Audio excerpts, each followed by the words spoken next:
સદાનંદાંભોધિ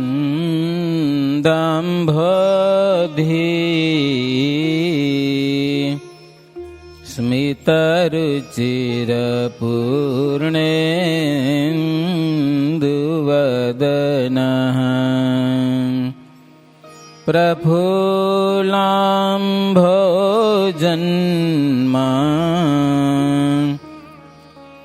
છદસદૃશશોભાક્ષિજુગલઃ કૃપાપારાવારઃ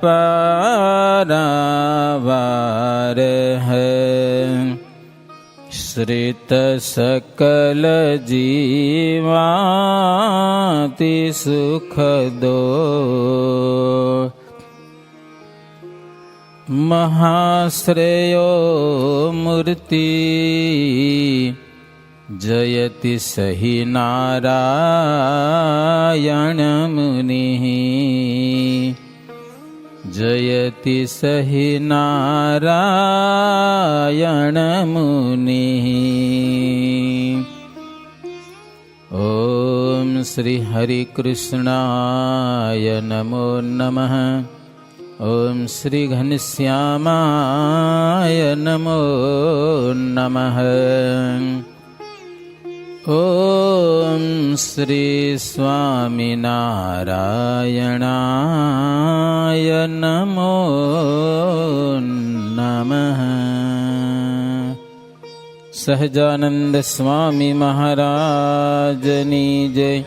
શ્રી ઘનશ્યામ મહારાજની, શ્રી સ્વામિનારાયણ ભગવાનની જય. સર્વે સંતો તેમજ ભક્તજનોને ઘણા ઘણા હેતપૂર્વક જય શ્રી સ્વામિનારાયણ. સ્વામિનારાયણ હરે. ભાઈ ઝીણા ભવનમાં સત્સંગી તથા સૌ સંત સભા ભરી બેઠા હતા. ત્યાં હતા હરિબળવંત. રસોઈ ઝીણા ભાઈની હતી, કરી તે મણે આવી વિનંતી. થયો છે પ્રભુ થાળ, થયો છે પ્રભુ તૈયાર થાળ. આવો જમવાને જન પ્રતિપાડ. શ્રીજી મહારાજ જુનાગઢમાં છે. ઘણી બધી લીલાઓ કરી છે જુનાગઢમાં. ઝીણાભાઈએ મહારાજને માટે થાળ કર્યો. કોઈની રસોઈ નથી એટલે એ કરી એમ, પણ મહારાજને પૂછા નહીં કર્યો. મહારાજને વાત તો કરવી પડે ને, આજે મારે ત્યાં જમવાનું હોય છે. ત્યાર કર્યો છે થાળ. પછી મહારાજ પાસે આવ્યા. મહારાજ આજે મારે ત્યાં જમવાનું છે. મહારાજ કે અમને તમારે પેલા નોતરું આવી ગયું એક ડાયરેક્ટ જુનાગઢમાં. હો મહારાજ કે ભલે તમે થાળ તૈયાર કર્યો હશે વાંધો નહીં, પણ જુનાગઢમાં અંબા શંકર બ્રાહ્મણ છે, એના પત્ની બાઉબાઈ નામ, એણે સંકલ્પ કર્યો કે વણનોતરે ભગવાન સ્વામિનારાયણ જો મારે ત્યાં આવે, રસોઈ જમે તો એને ભગવાન માનું અને સત્સંગી થાઉં અને એનું ભજન કરવું. વણનોતરે, હો નોતરું નથી દેવું. ઘરે તૈયાર કરી નાખ્યું બધું. થાળ બનાવ્યો સરસ મજાનો. સંકલ્પ થયો, થાળ બનાવી તૈયાર કરીને વાડજોને બેઠા ઘરે. લ્યો કેવું નથી, કીધા વિના આવે તો એને ભગવાન માનો આવે અને એનો આશ્રય કરવો છે. મારે ઝીણાભાઈને કે આવું નોતરું આવ્યું, શું કરશું કયો?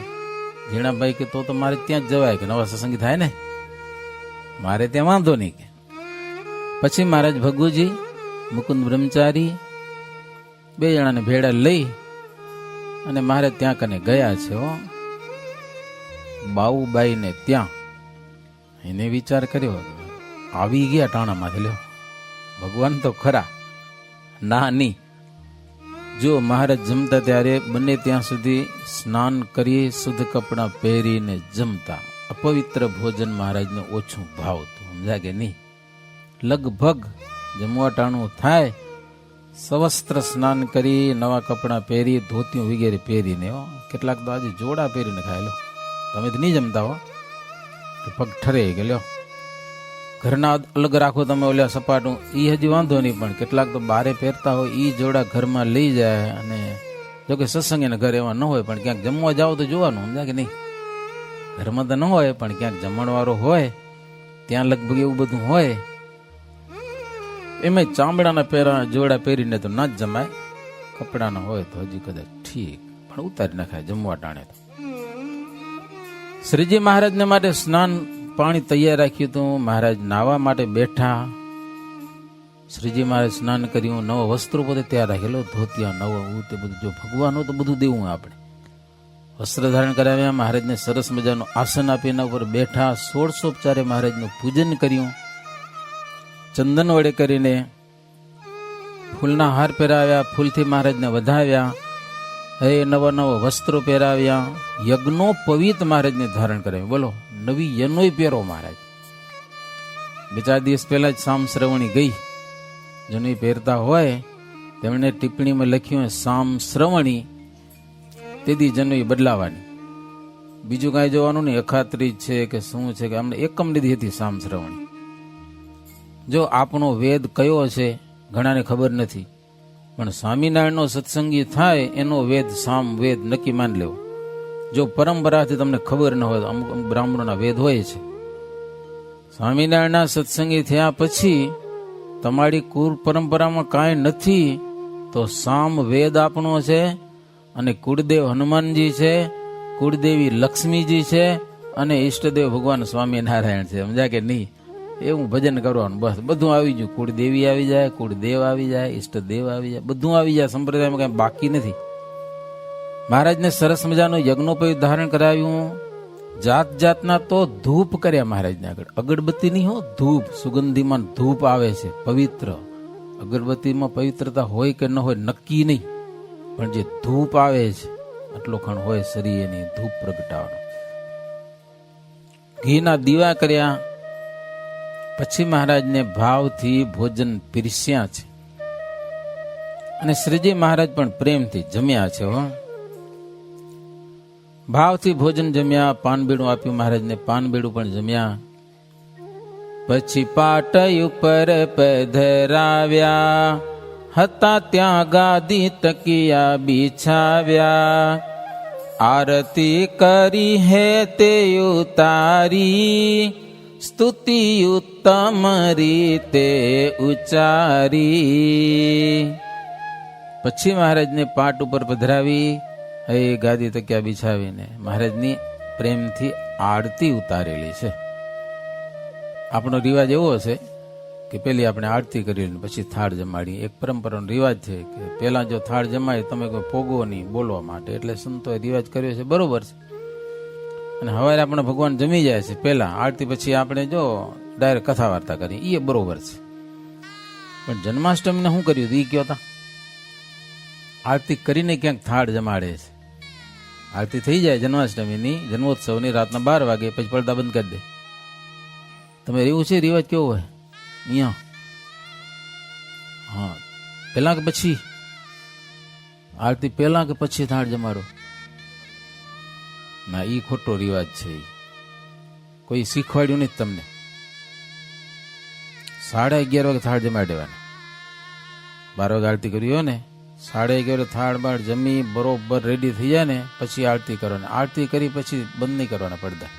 જન્મોત્સવમાં રામનવમી હોય તો જન્માષ્ટમી હોય કે રામનવમી હોય, ભુજમાં નંદાળદેવને 11:30 પહેલા 11:15 થાળ જમવા બેસી જાય. અડધી કલાક થાળ જમે, 11:45 થાળ વરે, અને પછી બરાબર શણગાર એમને હોય, અને બરાબર 12 વાગે ખુલે અને આરતી થાય ને એ પછી નાચવાનું કૂદવાનું એ કરવાનું. થાળ પહેલા બોલી લેવાના. હવે રિવાજ રાખજો. ભુજમાં નનાળદેવનો વર્ષોથી જ રિવાજ છે. પણ મેં એક જગ્યાએ પૂછ્યું, તમે આમ શું કરો? તો ભગવાન જન્મે પછી જમે ને એમ. ભગવાન જન્મતા નથી એ નક્કી વાત છે. શું એ રાતના 12 વાગે જન્મતા નથી, આપણે ઉત્સવ ઉજવીએ છીએ. એટલું સમજવાનું. શું જન્મ દિવસ ઉજવાય છે એટલે ભગવાન જન્મે અને પછી જમે એવી ભાવનાની કોઈ જરૂર નથી. થાળ પહેલા ભગવાન જમાડી દેવાના અને પછી નાચવાનું, કૂદવાનું, ગાવાનું, જેટલી વાર કરવો જલસો એટલી વાર કરવાનો. હવે એટલે સુધારો કરી નાખજો. હવે સમજા ને, કોઈ કહે તો કહેજો, સંતો કહી જાય, બીજી વાત નથી. ઘણા સંતોને પણ ખબર નથી, લગભગ ગામડામાં આવું કરે છે. એ પછી અનકોટ ગોઠવે 11:30 કે 11:15 તમને અનકોટ ગોઠવો, જીવ કરું બધું કરી, ભલે અનકોટ ગોઠવેલો પડ્યો હે ભગવાન થાળ બોલી લેવાનું, તમને વાજિંત્રો સહિત બધું કરી લેવાનું. પહેલા આરતી પહેલા બધું કરી લેવાનું. આરતી થાય એટલે પછી નાચવાનું, કૂદવાનું, બસ, અને ઉત્સવ મનાવવાનો જોરદાર. યાદ રાખજો હવેથી, જન્માષ્ટમી કે રામનવમી રાત્રે જ્યારે ઉજવો ત્યારે આવી રીતે ઉજવજો, મજા આવશે. ભાવુબાઈ મહારાજની આરતી ઉતારી પછી મહારાજને હાથ જોડ્યા. પ્રભુ, મારો સંકલ્પ તમે જાણી ગયા અને સમય ઉપર આવ્યા, જમાડ્યા મેં. તમે અંતર્યામી છો, અક્ષર અક્ષર થકી પર સાક્ષાત તમે ભગવાન છો, મેં તમને જાણ્યા કે. હવે પછી હું છું દાસી અનન્ય તમારી, કરુણા કરો કરુણાકારી. ભાડી ભક્તિ બોલ્યા ભગવાના, બાઈ માગો તમે વરદાના. મહારાજ કે તમે બ્રાહ્મણ છો અને અમને ઓળખી ગયા, નહીં તો અમને ઓળખી શકતા નથી ઘણા બધા. સમજા ને, ભાગ્યશાળી છો. અમને ઓળખ્યા, મારો આશ્રય કર્યો, બહુ રાજી થયા. માગો તમે કહો. તમારો ભાવથી મહારાજ કે બહુ અમે રાજી થયા છીએ, જે માગો એ તમને આપું. બાઈ શું માગ્યું ખબર કે, જો પ્રભુ મારે 4 પુત્ર છે, રૂપશંકર, શિવશંકર, જટાશંકર અને માધવરાય. એ ચારેનું કલ્યાણ થાય હું વરદાન માગું. અને બીજા હાજી ઉપર ગયા સ્વર્ગમાં, ખબર નથી ક્યાં ગયા, પણ ઉપર ગયા એમ, તો એનું પણ કલ્યાણ થાય. તમને એક વાત તો ઈ કહું, 4 છોકરા હાજર છે અને 2 ગુજરી ગયા છે, 6 બાળકો છે કે નહીં. આજે તમે બહુ ઓછું કરી નાખ્યું બાળકોનું, જાણે કે નહીં. ઘરમાં 4-5 બાળકો કમસે કમ હોવા જોઈએ. જી આવે એ આવા ડો એને. હાલા હિન્દુ સંસ્કૃતિ ખલાસ થઈ ગયા છે. હા, એક જ બાળક સંતોષ માની લેલો, હાલે નહીં હકીકતમાં. અમે એક જગ્યાએ ગયા હતા, સમજા ને, એકનો એક છોકરો 25 વર્ષનો, લગ્ન બગન કરાવ્યા, આમ તેમ, પછી ક્યાંક શોટ લાગ્યો ને ગુજરી ગયો. હજી એના મા બાપ રૂએ રહ્યા. પછી અમે રાતે સભા કરી હતી. હાવ એક બાળકનો સંતોષ માની લે તો કદાચ ગુજરી ગયા, તમે તમારે રોવાની જ વારો આવે ને, કમસે કમ 2-3 તો રાખો ઘરમાં. 3-4 બાળકો ઘરમાં હોવા જોઈએ. મહારાજ ગયા તો જો 4 તો હજી હાજર છે, એનું કલ્યાણ કરો, ને 2 ગુજરી ગયા છે ને એનું કલ્યાણ કરો. લ્યો મહારાજ કે લ્યો, 6 તો થયા કે નથી થયા. ખોટી વાત નથી કરતો. આપણો હિન્દુ સનાતન ધર્મ બચાવવા માટે હાવ બાળક એક જ હોય. તમે વિચાર કરો, માસા માસીઓ ફુવા બધું ખતમ થઈ જશે, કાંઈ નહીં રે કાંઈ. સમજાય તમને? એ તમને વિચાર કરવો જોઈએ. અમને ખબર ન પડે કોણ માસા કહેવાય, કોણ મામી કહેવાય, ને શું કહેવાય, તે કહેવાય, પણ એક હશે ને કાંઈ રહેશે નહીં એમ. એટલે કમસે કમ 2-3 બાળકો ઘરમાં હોવા જોઈએ, દીકરા દીકરી જી હોય તે. અને તમે કહો પછી પૂરું ન થાય, પૂરું ભગવાન બધાનું કરે. મુસલમાનો 25 છોરા રાખે રહ્યા તો એનું હાલેરું ઘર નથી થતું.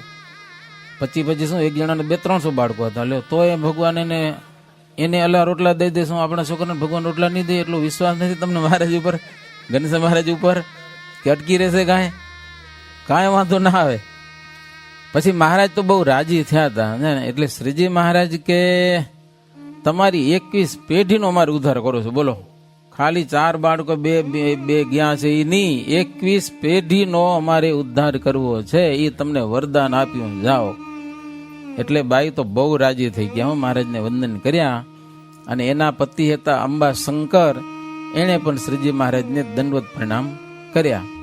આવી લીડા કરીને પાછા શ્રીજી મહારાજ ઝીણાભાઈના દરબારમાં આવ્યા. પછી મહારાજ જ્યાં સભા કરતા, આસુપાલવનું જાંબુનું ઝાડ હતું, ત્યાં મહારાજ બપોરનો સમય સંતોની પંક્તિ થયેલી છે અને સંતોને ભાવથી મહારાજ પીરસ્યું છે. સંધ્યા કાળે સભા સજી ત્યાં, જોઈ જન હરખે મન માયા. વાદ વધવા માટે ઉન્માદી, આવ્યા મોટા મોટા મતવાદી. કંઈકે વેદાંતવાદ વિસ્તાર્યો, કંઈકે નાસ્તિકનો મત ધાર્યો, કંઈક તો વામ માર્ગના વાદી, કરે કોઈ મંત્ર તંત્રાદી. આજે મારે સભા ભરી જોરદાર, એ બધા ભક્તો આવ્યા, સંતો બેઠા. જુનાગઢ શહેરમાં વિદ્વાનો હતા ને એ બધા પહોંચી આવ્યા. આજે તો સ્વામિનારાયણને પકડવા હરખા કરીને એમ હરાવા અને એટલા માટે જ આવતા. આમ તો સ્વામિનારાયણનું અપમાન કેમ થાય એવી ભાવથી બધા આવ્યા. ઉન્માદી એટલે ઉદ્ધત બધા. તો કંઈક વેદાંતની વાતોનો વિસ્તાર કર્યો. એ વેદાંતના જાત જાતના પ્રશ્ન પૂછ્યા. એમાં કંઈક નાસ્તિક મતવાળા પણ હતા, કંઈક વામ માર્ગના હતા. વામ માર્ગ એટલે બહુ ખરાબ માર્ગ. સત્સંગજીનું વાંચ્યું હોય તો કિચક હતો જેતલપુર, ખબર મહારાજ પાસે આવ્યો હતો અને એવી બધી ભયંકર વાતો કરી. મહારાજ એવી વાતો કરીને ઓલે મૌન તૂટી ગયું. પછી હટી પડ્યો. પછી કે મારા શાસ્ત્રો લઈને સવારે આવીશ. મહારાજ કે જા. સવારે પછી શું આવે, શાસ્ત્રો જ ખોટા હતા બધા એના. પછી 2 વર્ષ પછી પાછો મહારાજને મળ્યો ખરો કિચક. સમજાય એ કે સ્વામિનારાયણ તમે નતા આવે ને તે અમારે જલસા હતા અહીંયા કરે. જરાક મંત્ર બોતર બોલીને માણસોને 3 પૈસા દઈ દેતા. હવે તમારા સત્સંગીના છોરા હામાં થાય રાખ, નાના છોરા હામાં થાય તારથી કાંઈ નથી. અમને સ્વામિનારાયણ ભગવાન મળી જાય થાય તે કરી લે ગયેલો. અનુ કંઈક મંત્ર બોલું તો મારે થતું નથી પાછું ગયેલો એટલે કાંઈ નથી થતું. ગયો છોરા હામે થાય છોરા. નકો યંત્ર મંત્ર વાળો હોય તો જરાક આમ કરે ને આમ કરે, કાંઈક આપણે કાંઈક થઈ જાય જો ઢીલા પોચા હોય તો. છોરા હવે તારું કાંઈ ના હાલે ગયો. અમે સ્વામિનારાયણના સત્સંગી હિંમત જુઓ તમે, છોકરાની નાના બાળકોની. બોલો કે છોરા નથી બીતા મારથી હવે કે લ્યો. એટલે હવે અમને કોઈ માનતા નથી. તમે આવ્યા પછી તમારું બધું હાલ્યું, બધા માણસો તમને માનતા થઈ ગયા એમ. તો આ બધા કંઈક વામ માર્ગના હતા અને કોઈક યંત્ર મંત્ર વાળા હતા અને એ જાત જાતના પ્રશ્ન પૂછ્યા. મહારાજે એવા ઉત્તર આપ્યા ને બધાને હરાવી દીધા. દૈવી હતા તો મહારાજને શરણે થઈ ગયા, પ્રભુ તમે ભગવાન છો. નહીં તો આટલું જ્ઞાન દુનિયાનું હોય નહીં કોઈને. ગમે શાસ્ત્રોમાંથી કહી દો લ્યો કે કઈ બાકી ના રાખ્યું કોઈ શાસ્ત્ર એમ. અને જેને માનતા હોય એના શાસ્ત્રની મહારાજ વાત કરે. તમારા શાસ્ત્રમાં લખ્યું હોય, તમે જાણતા નથી બોલો, માનવું જ પડે. પછી જાય ક્યાં શાસ્ત્ર લઈ આવ્યા તો મહારાજ કે આ પાનું કાઢો, એ પાનામાં લખેલું હોય પાછું ભગવાનથી. તો દૈવી હતા મહારાજનો આશ્રય કરો. પ્રભુ તમે ભગવાન છો, ભજવા જેવા છો, અપમાન કરવા જેવા તમે નથી. પણ જે આસુરી મતીવાળા હતા ને એ તો ઉઠીને ભાગી ગયા. શ્રીજી મહારાજ પોતાનો વિજય કર્યો, ડંકો બજાવ્યો બરોબર જેવો. એવામાં બીજી એક વાત બની. જેત પરથી જીવા જોશી આવ્યા. જેતલપર ની પણ જેતપર જુનાગઢની બાજુમાં આવ્યું. જીવા જોશી આવીને મહારાજને કે મહારાજ અમારી નાતના હેરાન બહુ કરે રાખે. સત્સંગી થયો એટલે મને નાત બારો કર્યો ને ગામ બારો કર્યો ને આ બધી ઉપાધિ છે. શું કરું કે અમારો રાજા એવો છે પાછો, એ બધો એને ભેગો પડ્યો. અમારી નાતના બ્રાહ્મણો એ બધા એના ભેડા ભળ્યા છે. મહારાજને મહારાજ તમે કહો તો સાધુ થઈ જાઉં કે જાન છૂટી ગયો જાન. અને કદાચ કયો તો લડું કે લઉં હથિયારીની સામે કે સમાજની સામે. મને હાથ બારો કેમ કર્યો? મહારાજ કે હથિયાર લેવામાં તો ફાયદો નથી, તમે એકલા છો, એ ઘણી જાત છે, તમને મારી નાખે ગયો. મહારાજ નડે છે, શું કરવું બોલો? જો નડવાનું ભગવાનના ભક્તો હોય ને એને નડે દુનિયા. આપણી જોકે નથી નડતી, પણ ગુજરાતની એમને વાત તમે સાંભળી કેટલી નડતર જબરજસ્ત ને એમ. હાવ ખોટી હતી, કાંઈ વાતમાં માલ નહીં એમ, હાવ અમથી એમ. જેમ તેમ શું ભાઈ ભરાઈ ગયું હતું બધા બાવાઓને ને એમાં માથાકૂટ કરી નાખી બહુ. હવે ચોપાચુપ પડ્યા છે પાછા, હવે કાંઈ નહીં બોલે હમણાં. જીવા જોશી મહારાજને વાત કરી, પ્રભુ વિપ્રો તણુ માનવ ધારવાને, કાયા ધરી છે કરુણા નિધાને, તેને દ્વિજો સત્ર સમાન દેખે, અહો જુઓ કૌતુક આ અલેખે. અચિંત્યાનંદ બ્રહ્મચારી કહે છે સહજાનંદ સ્વામી આ પૃથ્વી ઉપર આવ્યા અને બ્રાહ્મણોનું ખૂબ માન વધાર્યું. બ્રાહ્મણોને પૂજતા કર્યા. હકીકતમાં કેટલા દેવતાઓને પૂજતા કર્યા છે. પંચદેવને પૂજ્યપણી કરીને માનવાનું કીધું. બ્રાહ્મણો ગમે તેવા, અરે નાસ્તિક બુદ્ધિવાળા બ્રાહ્મણો હતા, વામ માર્ગી હતા, એને પણ મહારાજ મોટા મોટા સમયા કરી અને લાખો બ્રાહ્મણોને જમાડતા. બોલો તોય બ્રાહ્મણો કે સ્વામિનારાયણનું બગડે કેમ? કે મારે એ જમાડે જેનું કહેવત પડીને ખાય એનું ખોદે. જેતલપુરમાં મોટો જગન હતો ને તળાવ કિનારે ઓલો કોઠો તમે જોયો તો ગોળ ગોળ આખો કોઠો ને કોઠામાં લાડુ ભરીને મહારાજ રાખતા. તે રાતના કેટલાક બ્રાહ્મણો ઉઠ્યા, તળાવ નીકળથી કોઠો તોડ્યો આખો હિંસું ને લઈને મોટું બાંકુરું પાડ્યું. પછી રાતને કેટલી મહેનત કરી હશે, આખી રાત જાગીને માયથી બધા લાડવા તળાવ નાખી દીધા, પાછું ચણતર કરી દીધું હતું એવું ને ઓલો. પછી ઉઈ ગયા કે હવારે આપણે લાડુ ખાવા આવશું, અને એ ગોરીની જાતના નાવ તો પડે ને હવારે સીધા આવે કોગડા પાણી કરી આવે ને બસ સ્વામિનારાયણ લાડુ લાવો, લાડુ લાવો, લાડુ ટીમણ લાવો. મહારાજ પરવારે પેલા પહોંચી આવે હેલો, કારણ કે દરવાજાનું તાળું બંધ હતું, તાળું હજી બંધ જ હતું. તાળું ખોલશે કાંઈ નહીં, લાડવા સ્વામિનારાયણ કાઢશે ક્યાંથી લ્યો.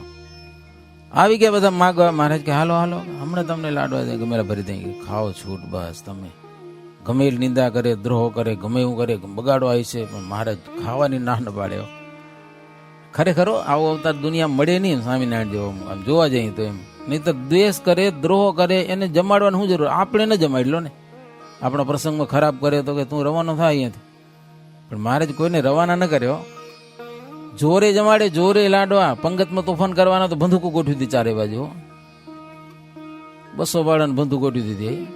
જે તોફાન કરવાનું નક્કી કર્યું ને એ લોકો કાવતર ગોઠવ્યું હતું, બંદૂક 200 ભેગી વસોડી. ઓલા બી ગયા. પછી મહારાજ કે જુઓ ખાવું કે નથી ખાવું છે ને, મનો ગોલી આવશે ગોલી.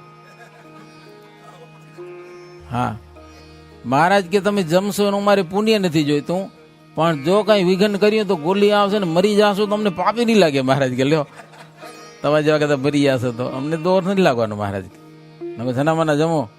લાકડું લઈને બેઠા હતા મહારાજ પંગતમાં, મારામારી કરવી, કોઈક મરી જાય તો આપણે ભલે મરી જાય પણ વિઘન તો થાય ને. પણ મહારાજ કાંઈ ન કરવા દીધું, સન્નામાના જમીને હાલે ગયા લ્યો. તો ઓલા લાડવા કોઠો આખી ખાલી કરી નાખ્યો તો સવારે કે સ્વામિનારાયણ લાડુ લાડુ. મારે તાળું ખોલ્યું, કોઠો આખો લાડવાનો ભર્યો હતો.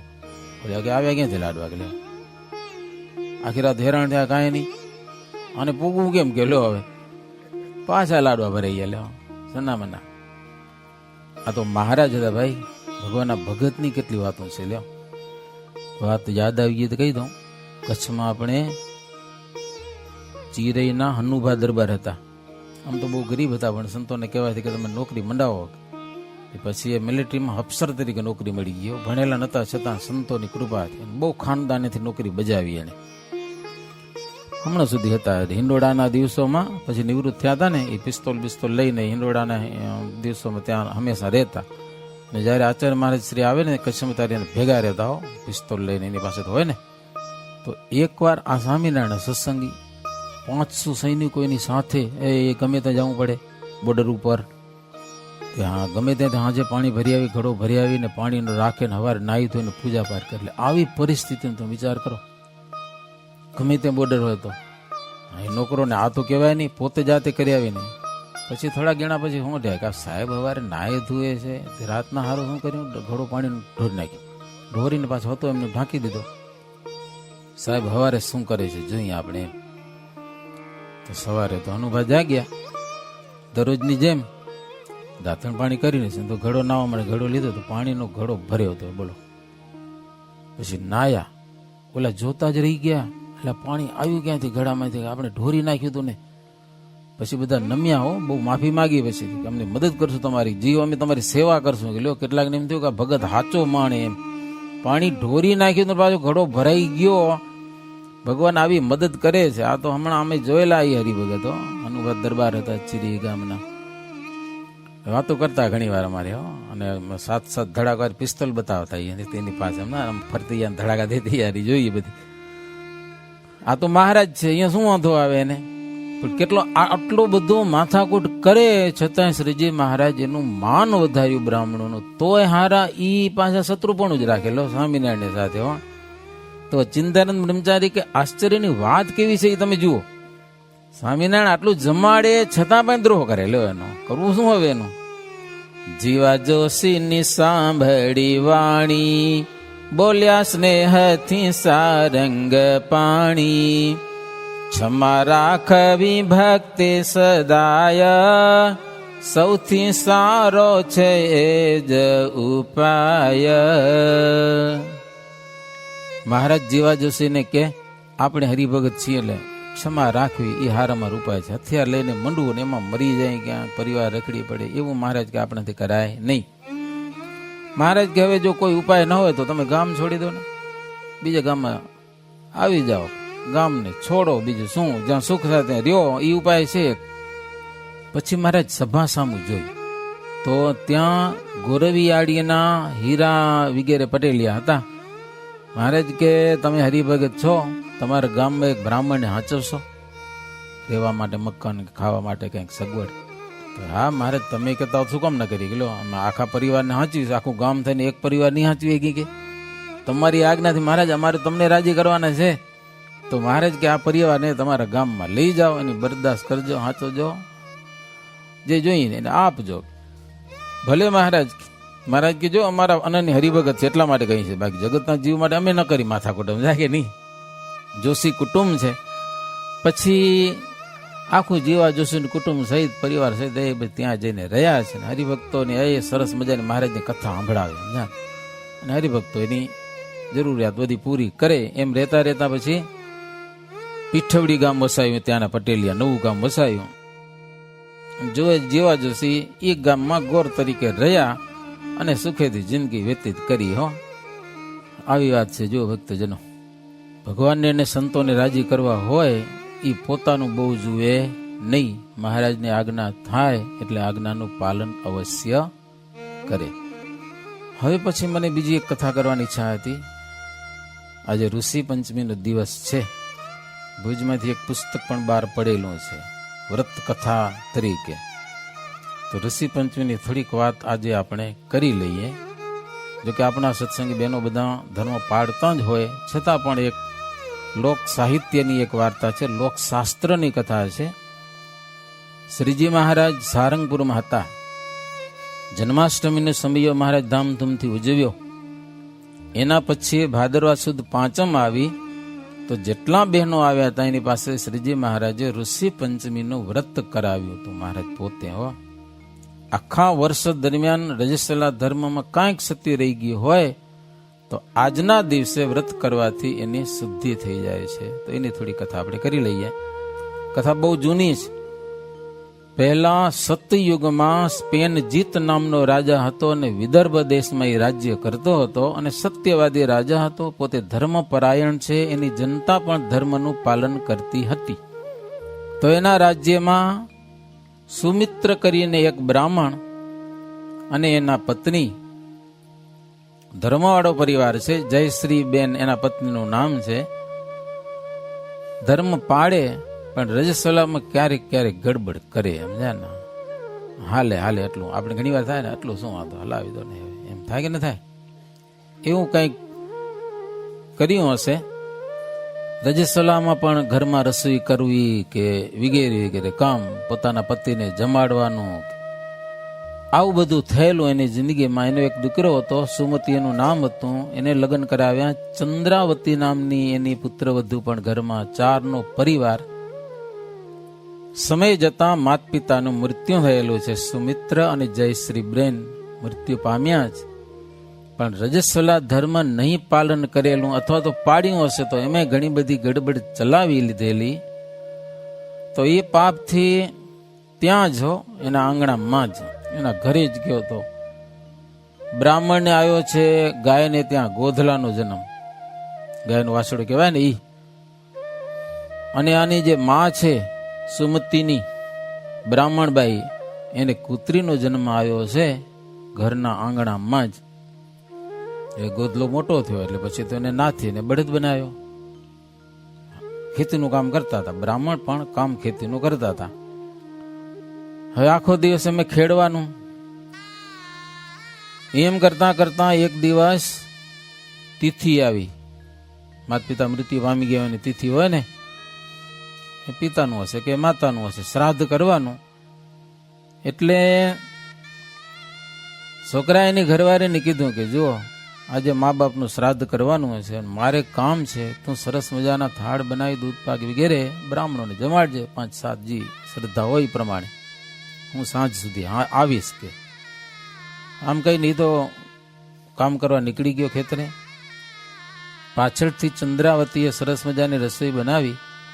પછી ક્યાંક પાણી ભરવા ગઈ, ઓલી કૂતરી હતી ને અહીંયા જ રહેતી હતી આંગણામાં. દરરોજ એને વધ્યું ઘટ્યું ખાવાય દેતા હતા. ઘણી વાર આપણા આંગણામાં, અહીંયા તો ખબર નથી, અહીંયા તો હોય નહીં કૂતરા, પણ દેશમાં ખબર નથી કૂતરા આંગણમાં રહેતા હોય. આપણે વધ્યું ઘટ્યું નાખી ચાડીમાં તો ખાઈ લેતા હોય. આપણા સત્સંગીને તો ના આવે, પણ કેટલાકના એવા આવે તો એ આંટા મારતા હોય. જેને વાસના હોય ને એ આવા અવતાર ભગવાન દઈ દે કે ભાઈ બહુ હોંશ છે ઘરની, તો રેવા આંગણામાં. હજી ભગવાન રેવા દેશે, ખ્યાલ રાખજો, ગમે એ અવતાર દઈ દેશે. હવે આ કૂતરી ત્યાં કને પડી હોય અને ખાવા દે ગમે એવું તો ખાઈ લે ને ઘરનું રક્ષણ કરે. પાછું ઘણી વાર કૂતરા વાડીનું રક્ષણ કરે, ઘરનું રક્ષણ કરે. હોય કોઈક પૂર્વજ વાસના પડી એટલે આવ્યા હોય, પણ આપણે ઓળખી નહીં, એ બોલી ના કે એ ઓળખે ખરા. એને બધું જ્ઞાન છે પણ એને ભગવાને વાચા નથી આપી એટલે બોલી શકતા નથી. અને આપણે બોલીએ કે તો આપણે જ્ઞાન નથી, ઓળખી ના કે આગલા જન્મનું કોણ હતું શું કાંઈ ખબર ન પડે. આ અંધારું આપણી પાસે. પશુને બહુ જ્ઞાન છે પણ બોલી શકતા નથી. પછી તો બાઈએ રસોઈ બનાવી. પછી કંઈક પાણી ભરવા ગયા, લાકડાના મકાન, એમાં કાળો નાગ, એના મોઢામાંથી ઓલી ઝેરની લાડ પડી. કૂતરીએ પડતા જોઈ દૂધ પાકમાં. એ આપણા નિમિત્તે શ્રાદ્ધ કરે છે અને હવે જો બ્રાહ્મણો આવીને જમશે તો એ બધા મૃત્યુ પામશે અને પાપ આપણને લાગશે. હવે આનું કઈ કરવું. ચંદ્રાવતી પાણી ભરીને જ્યાં ઘરમાં પગ દીધો ને એના દેખતા કૂતરીએ રસોડા માટો મારી દીધો. જા ને એ બધી વસ્તુ ઓભડાવી નાખી. કૂતરો અડીએ નખવા ખબર ને તમને ખબર નથી કે હાલે એ બ્રાહ્મણ કૂતરી ઘરમાં રસોડા માટો મારી રસોઈ બધી અભડાવી નાખી. પછી તો ચંદ્રાવતીને ખીજ ચડ્યો, ધોકો લીધો. કૂતરી પાછળ દોડી અને ભાંડા માર્યા. બે ચાર ધોકા, ભાંડો ભાંગી નાખ્યો એનો. કૂતરી વહુ વહુ વહુ કરતા ભાગી, પણ વહુ શેની સમજે કે મારી આ સાસુમાં છે એમ તો ખબર ના પડે ને. પછી તો આખું સાફ સૂફ કરી બીજી રસોઈ બનાવીને એ પછી બ્રાહ્મણને બોલાવ્યા ને જમાડ્યા ને બધું કર્યું. પોતે જમી નહીં, પતિવ્રતા નારી કરીને રાખી મૂક્યું. એ સાંજે થોડોક મોડેથી એનો ધણી આવ્યો એટલે બળદને ખીલે બાંધ્યો, નીણ ચરો નાખી દીધો એને. અને પછી પોતે પતિ પત્ની બંને જણા જમી અને રાત્રિનો સમય, ઉનાળો સમય એટલે ઈ વળી સુમતી શું કહેવાય ખાટલો રાખીને ચોકમાં ત્યાં સૂતો છે. રાત્રે કૂતરી ભાંડો ઢસડતી બળદની પાસે આવી અને વાત કરે છે કે આજે તો વહુએ મને બહુ માર માર્યો, કે મારો ભાંડો ભાંગી નાખ્યો અને બહુ પીડા થાય છે. રોજ તો કાંઈક એઠું જૂઠું ખાવા મળે, પણ આજે મને કાંઈ ખાવાય દીધું નથી કે હો, એટલે ભૂખે મરવું છું કૂતરી કે. બળદે પૂછ્યું, એને વાચા આવ્યો કે આટલું દુઃખ આવ્યું છે એનું કારણ શું? શું કારણે આ દુઃખ આવ્યું તને ને મને બે ને? પછી કૂતરીએ વરદાન કીધું, ધર્મ પાડવા મેં ગડબડ કરી હતી કે એને કારણે દુઃખ આવ્યું છે. બળદ ખીજાણો, અરે રાંડ તારા પાપથી હું પણ દુઃખી થઈ ગયો. જો એક તો બળદનો અવતાર આવ્યો છે, આજે આખો દિવસ મોલમાં ખેડાવણો છું. ખબર ખેતીમાં મોલ ઉગેલો એમ બળદને ખેડે ચીલકા બાંધવા પડે. આખો દિવસ ખેડાયો છું, થાક્યો છું, માર ખાધી છે. હવે એ ચરો તો નાખ્યો છે પણ ચીકલું બાંધતા એ છોડતા ભૂલી ગયો છે, હવે ખાઈ શકતો નથી. મને પણ કેટલું દુઃખ છે, ખાવાનું ને નથી, પાણી પીવા મળ્યું અને બાંધેલું છું. જો આ બધી રાત્રે વાત થઈને ઈ ઓલો સુમતી જાગી ગયો. સુમતીએ બધું સાંભળ્યું, ખબર પડી આ તો મારા મા બાપ. લે સવારે ઉઠી મા બાપને ખાવા પીવા દીધું. હવે માન્યા છે મારા મા બાપ કે આવો. બળદને વ્યવસ્થા કરી, કૂતરીની વ્યવસ્થા કરી, જે થાય કરી. પછી એને ઘરવાળીને કીધું કે તારા સાસુ સસરા અને મારા મા બાપ આ ગતિની યોનિને પામ્યા છે, એનો ઉદ્ધાર કરવો એ આપણી ફરજ છે. એટલે હું જાઉં છું, તપાસ કરું, તું આની માવજત રાખજે કે બળદની અને આ કૂતરીની દુઃખી ન થાય, ખાવા પીવા દેજે કે. આવું કહી અને એ સુમતી વનમાં જાય છે. કોઈક એવા ઋષિને તપાસ કરતા કરતા વનમાં સર્વતયા નામના મહર્ષિ એને મળ્યા છે. એને બે હાથ જોડીને પગે લાગી કીધું કે મારા મા બાપની અવગતિ થયેલી છે. અવગતિ એટલે બળદ અને કૂતરીના અવતારને પામ્યા છે, તો એનું કારણ શું અને એનો ઉદ્ધાર કેમ થાય એ મને કહો. તો અમે મા બાપની સદગતિ અમે કરીએ કે ઋષિ ધ્યાન લગાવીને જોયું, સમર્થ હતા ઋષિ, એટલે ખબર પડી ગઈ કે તારી માએ રજસ્વલા ધર્મનું પાલન નથી કર્યું અને ઘરના કામકાજ રજસ્વલામાં પણ એને કર્યા છે, એટલે એને કુતરીનો અવતાર આવ્યો છે અને તારા પિતાએ એના હાથનું ખાધું છે, એટલા માટે એને બળદની યોની પામી મળી છે. કારણ એ છે, હવે જો એને ઉદ્ધાર કરવો હોય તો તું તારા પત્ની સહિત ઋષિ પંચમીનું વ્રત કરો. 7 ઋષિ આવે છે, એનું પૂજન કરવાનું હોય છે.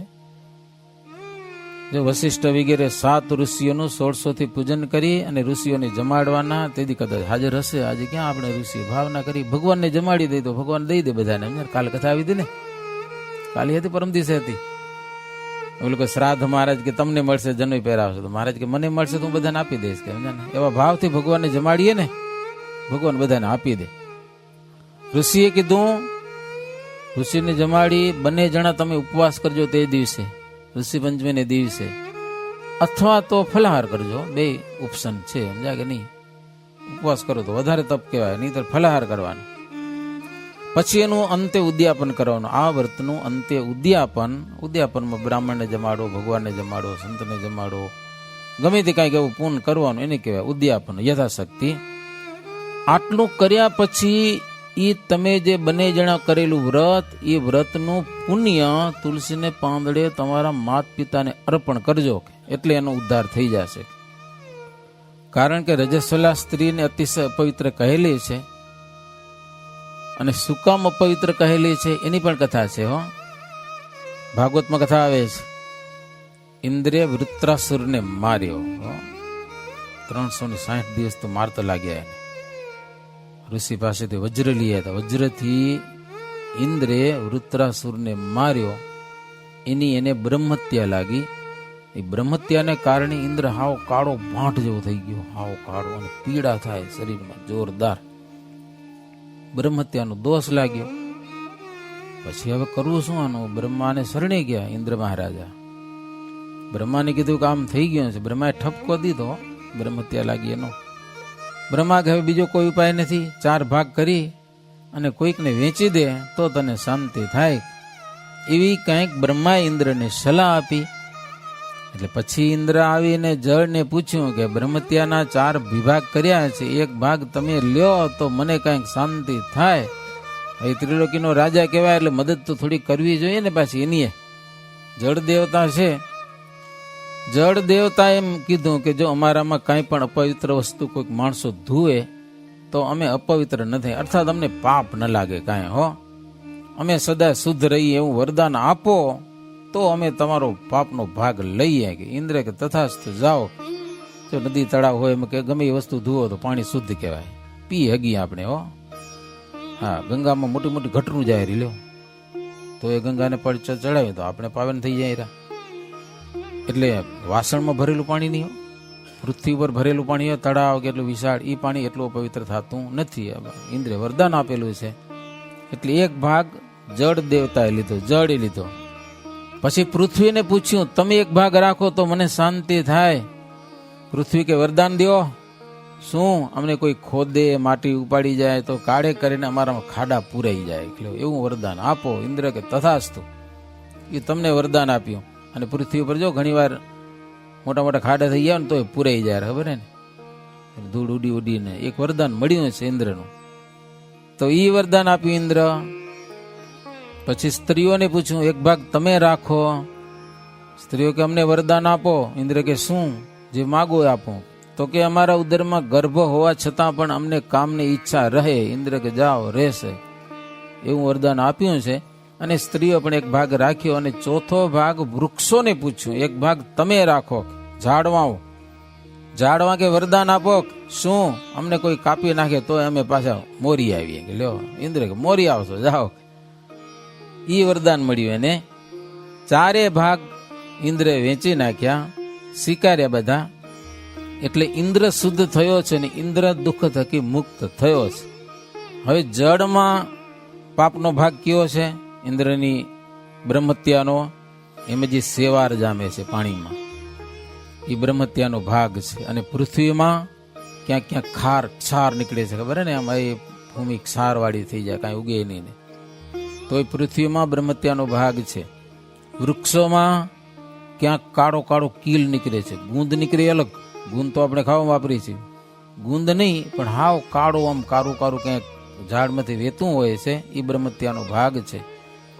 અને સ્ત્રીઓમાં રજો રૂપે દેખાય છે, અને સ્ત્રીને મહિને મહિને રજ રૂપે બ્રહ્મત્યાનો ભાગ જોવામાં આવે છે. તેથી સ્ત્રીને પહેલે દિવસે ચાંડાલી કહેલી છે, બીજે દિવસે બ્રહ્મત્યારી કહેલી છે, અને ત્રીજે દિવસે ધોબણની સમાન છે, અને ચોથે દિવસે નાઈને શુદ્ધ થાય છે, અને પાંચમા દિવસે ઠાકોરજીના થાળ કરી શકે છે. આવું સત્સંગ જીવનમાં છે. 5મા પ્રકરણમાં આ બધો ઘણી બધી વિસ્તારથી કથા છે. ચોથો દિવસ એને સ્નાન કરીને શુદ્ધ થવા માટેનો, અને 5મા દિવસથી ભગવાનનો થાળ બનાવો, આવું છે સત્સંગ જીવનમાં. વસ્ત્ર સહિત સ્નાન કરવાથી શુદ્ધ થાય છે. માટે સ્ત્રીઓ પોતાનું રજસ્વલાપણું ગુપ્ત રાખવું નહીં, કેતા પાલન કરવું, એમ હંતાડવું નહીં. એમાં પણ ક્યારેક અજાણતા કોઈકને અડી જવાય, કંઈક ભૂલ થઈ જાય થોડી જાજી, તો એ ભૂલની શુદ્ધિને માટે આ ઋષિ પંચમીનું વ્રત છે. હવે કાંઈ પાડો જ નહીં ને ખાલી વ્રત કરી લો તો એ ના હાલે ને પાછું. આ તો અજાણતા કાંઈક દોષ થઈ ગયો હોય, કંઈક દીકરાને અડાઈ ગયું હોય. હવે જો પાલન કેમ કરવું, દેશ પ્રમાણે તકલીફ ઘણી અમે સમજી થોડીક, સમજાય કે હાવ એકલા રહેતા હોય, આ બધું કેમ કરવું. ઘરમાં ઘણીવાર પ્રશ્ન સંતો પાસે આવે, સંતો પાસે ઉકેલ પણ ન હોય હકીકતમાં જોવા જઈએ તો. એટલા માટે તો કે ભાઈ મા બાપની જોડે રહ્યો તો બધું હરખું થાય. હાવ એકલા રહે ને એને ઘણા પ્રોબ્લેમ આવે. ક્યાંક આજુબાજુના ઘર એવા હોય કે તમને મદદ કરે 2-3 દિવસ, અથવા તો પુરુષ શીખી લીધું હોય બધું ઘરનું કામ, તોય ધર્મ પાલન કરી શકે તમારા ઘરના. અરે કોરોનામાં તો ભુજથી સંતોષ રસોઈ કરતા શીખવાડી હતી બધાને, શીખી લો રસોઈ. 2-3 દિવસ તમે કાંઈ ન કરો, કમસે કમ 4 દિવસનું હોય તો 4 દિવસ તમે રસોઈ કરી લો, છોકરાને હાંચવી લો. છોકરાને હાંચો તો આવડતા હશે કદાચ, કે ના આવડે. અમે એક ઘરે પધરામણી કરવા ગયા હતા, નાનકડું છોકરું રમાડતો હતો, કાં ઘરવાળી કામે જાય, એમાં હું છોકરાને હાંચું, ઘરનું લ્યો, વાંધો નહીં આવતો હોય તમને. તો એકબીજાની મદદ કરવી પણ ફરજ છે, સમજ્યા કે નહીં. એટલે શીખી લેવી જોઈએ રસોઈ. કાંઈ ના આવડે તો પછી કે તું કરી લેને, હવે કાંઈ ના થાય, લેવો નાઈ ધોઈ નહીં. પણ દોષ કોક દી ભોગવા પડે. આપણે ધાર્મિક છીએ, શાસ્ત્રોના લખાણ છે, ઘરની વાતો નથી. આજે કાંઈ ખબર નહીં પડી, નક્કી વાત છે. જો જીવશો ત્યાં સુધી કાંઈ નડશે નહીં, નડશે બધું મૃત્યુ પછી આત્માને. તો દોષ બધા આત્માને ભોગવા પડે. જો દુઃખી ના થવું હોય તો આ ધર્મો પાલન કરીએ તો ભગવાન આપણી રક્ષા કરે. તો ઋષિએ આ બધું સુમતીને આ બધો ઉપાય બતાવ્યો. પછી સુમતી ઋષિને પગે લાગી અને ઘરે આવી પોતાના પત્નીને બધી આ વાત કરી.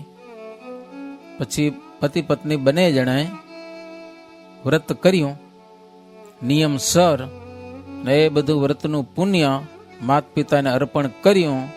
એટલે બંનેનું ત્યાં તરત જ મૃત્યુ થઈ ગયું અને એને સ્વર્ગ મળી ગયો. ત્યાંથી બંને સ્વર્ગને પામ્યા છે. માટે ડાયાજનોએ વ્રત શ્રદ્ધાથી કરવું જોઈએ. એમાંય પણ જો મહારાજની આજ્ઞા છે અને મહારાજને રાજી કરવા માટે જો વ્રત કરીએ ને તો અંતે ભગવાન અક્ષરધામ આપે છે. આ તો એક ઋષિ પંચમી છે, એટલે બાકી તમામ વ્રતો છે ને ભગવાનને પ્રસન્ન કરવા માટે વ્રતો કરીએ તો ભગવાનની પ્રસન્નતા થાય છે અને જીવાત્માનો બેડો પાર થાય છે. આપણા શાસ્ત્રમાં આવી અનેક કથાઓ છે. ભક્તજનો, જેટલી કથા આપણા જીવનમાં વણાય એ પ્રમાણે આપણે વણી અને આપણા આત્માનો બેડો પાર કરી લેવો. એના માટે આપણે દિવ્ય સત્સંગ મળ્યો છે, એના માટે ભગવાન સ્વામિનારાયણ ઓળખાણ થયેલી છે. એટલા માટે આ સંતો દૂર દૂરથી આપણે માટે અહીંયા આવે છે. એનો સાચો ઉપયોગ કરી અને આપણે આત્માથી શુદ્ધ થઈ જાવું. સહજાનંદ સ્વામી મહારાજની જય.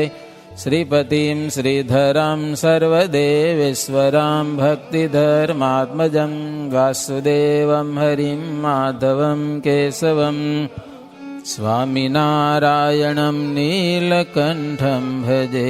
સહજાનંદ સ્વામી મહારાજની જય.